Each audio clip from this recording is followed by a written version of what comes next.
Korean अक्षर अथवा लिपि भनेको के हो? हानगुल हो। हानगुल यो हानगुल कोरियन अक्षर अथवा लिपि चाहिँ कति प्रकारको छ? 2 प्रकारको छ। जस्तै उदाहरणको लागि हाम्रो यहाँ देख्न सक्नुहुन्छ यो सुरुको कन्सोनेन्ट अथवा स्वर व्यञ्जन भयो भने अर्को चाहिँ स्वर व्यञ्जन स्वर गरेर 2 प्रकारको हुन्छ। यो कन्सोनेन्ट मध्ये पनि कन्सोनेन्ट 2 प्रकारको हुन्छ। जस्तै यहाँ तपाईँले देख्न सक्नुहुन्छ यहाँ छ एकल व्यञ्जन अथवा सिङ्गल कन्सोनेन्ट अनि यो डबल कन्सोनेन्ट हेर्नु यो डबल कन्सोनेन्ट गरेर 2 प्रकारको हुन्छ। सिङ्गल कन्सोनेन्टमा के हुन्छ भने यो के भयो ग न ड र म ब स अ ज छ ख ठ प ह हुन्छ भने यो केमा डबल कन्सोनेन्टमा चाहिँ क ड प स च गरेर चाहिँ 5 वटा हुन्छ। यो सिङ्गल कन्सोनेन्टलाई चाहिँ हामीले सम्झिने तरिका के हो भने यो माथिको 5 वटा ग न ड र म गरेर सम्झिने भने यो 3टालाई बस भनेको ठ्याक्क हामीले चाहिन्छ बस अ। त्यसपछि यो ज छ भनेको ज छलाई सम्झिने अनि खट फ सम्झेर चाहिँ यसरी चाहिँ सम्झिन सकिन्छ भने यो कन्सोनेन्ट अन्तर्गतको डबललाई नै कट पस छ गरेर सम्झिन सकिन्छ। यी अक्षर भनेको अलिक कडा स्वरमा हुन्छन्। हामीले चाहिँ कोरियन शब्दहरू निर्माण गर्ने क्रममा चाहिँ यिनीहरू चाहिँ ठुलो स्वरमा आउँछन् यिनीहरू भनेको कडा स्वरमा आउँछन्। यिनीहरूलाई चाहिँ कडा स्वरमा चाहिँ हामीले उच्चारण गर्न सकिन्छ। जस्तै उदाहरणको लागि ग कसरी लेख्ने त भन्दाखेरि यो के भयो यसो गर्ने यो ग यो न यो ड यो र यस्तो हुन्छ र यो म यस्तो भयो यो के भयो वर्गाकारको म ब यो के भयो स यो के भयो अ भनेको यस्तो 0 यस्तो भयो अ बस अ यो समा यतापट्टि लास्ट यो जमा माथिपट्टि चाहिँ लाउनु भने छ। अनि यो ख भनेको 7 भयो 7 जस्तै ठ भनेको इ जस्तो भयो फ भनेको यो हाम्रो रोमनमा चाहिँ डबल आई लेख्छौँ त्यस्तै भयो के भयो फ यो ह यसरी चाहिँ हामीले चाहिँ लेख्न सकिन्छ भने एकल व्यञ्जन छ सिङ्गललाई यसरी लेखिन्छ। डबल कन्सोनेन्टको लागि कसरी लेख्ने त भन्दाखेरि हामीले ग लेखेको थियौँ ग 2टा ग लेखिदियो भने त्यो के हुन्छ क यो ट यो प यो स अनि यो च यसरी चाहिँ हामीले संयुक्त व्यञ्जनहरू लेख्न सक्छौँ। क ट प स च गरेर सम्झिन सक्छौँ। यो चाहिँ हाम्रो के हो कन्सोनेन्ट हो डबल कन्सोनेन्ट हो। यिनीहरू चाहिँ हाम्रो कडा स्वरमा आउँछन्।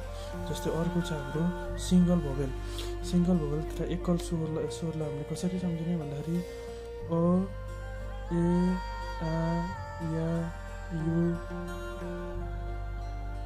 उ यु उ इ उ यु इ गरेर सम्झिन्छन् भने जस्तै अलाई कसरी लेख्नु त भन्दाखेरि अ लेख्नको लागि हाम्रो सही आइडिया छ। तपाईँहरूले पहिले यस्तो जानु अ या भनेको यो 2टा फर्का आ भनेको यो अलाई यतापट्टि फर्काइदियो भने या भनेको यतातिर फर्कायो भने ऊ भनेको माथितिर फर्कायो भने यो भनेको डबल माथितिर फर्कायो भने ऊ भनेको तलतिर फर्कायो भने डबल तलतिर फर्कायो भने यु यतातिर जानु भने यो ऊ यतातिर जानु भने इ गरेर चाहिँ यो पनि के हो सिङ्गल स्वर अथवा सिङ्गल चाहिँ यसरी चाहिँ हामीले सम्झिन सकिन्छ। जस्तै यो सिङ्गल स्वरहरूको पनि अक्षर निर्माण गर्ने क्रममा कुनै शब्दहरू जस्तै यहाँ हेर्नुहोस् माथि हेर्न सक्नुहुन्छ यसमा यो तलपट्टि लागेको छ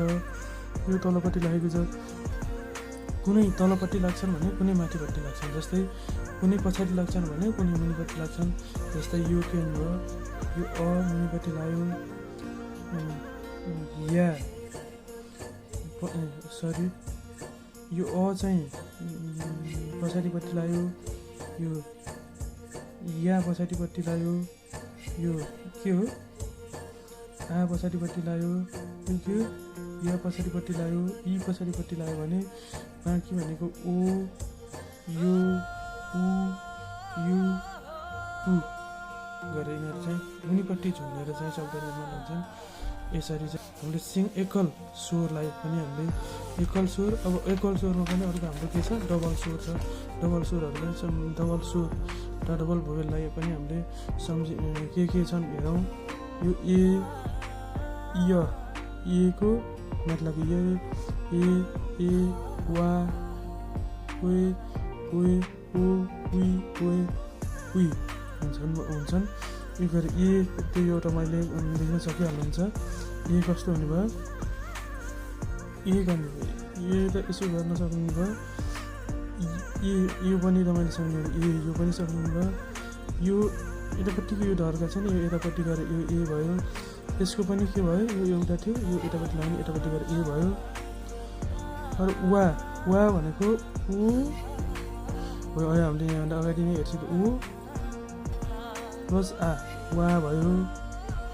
ओ प्लस ई ओए भयो। यो ओ प्लस यो ए भन्छ नि यो ए मिलाएर ओए भयो। यो उ प्लस अ गरेर हाम्रो के भयो व भयो। उ प्लस ई गरेर के भयो उई भयो। उ प्लस ए गरेर यो के भयो अर्को ए छ नि हाम्रो यहाँ ए गरेर ओए भयो। उ प्लस ई उई अथवा उई लेख्ने हुन्छ। यसरी चाहिँ हाम्रो के भयो डबल स्वर यसरी चाहिँ हामीले सम्झिन सकिन्छ। यो चाहिँ आजको भिडियोमा हामीले साथीहरू यति गरौँ। बाँकी भिडियोमा चाहिँ कुनै अक्षरहरू यहाँ सुरुमा एउटा फरक उच्चारण हुने झुन्डिएर एउटा फरक उच्चारण हुने शब्दहरू छन्। यो चाहिँ हामीले बाँकी भिडियोमा कुराकानी गरौँला। जस्तो उच्चारणको नियमहरू छन् यिनीहरू चाहिँ अर्को भिडियोमा चाहिँ हामी हेरौँला। आजको भिडियोमा यति नै।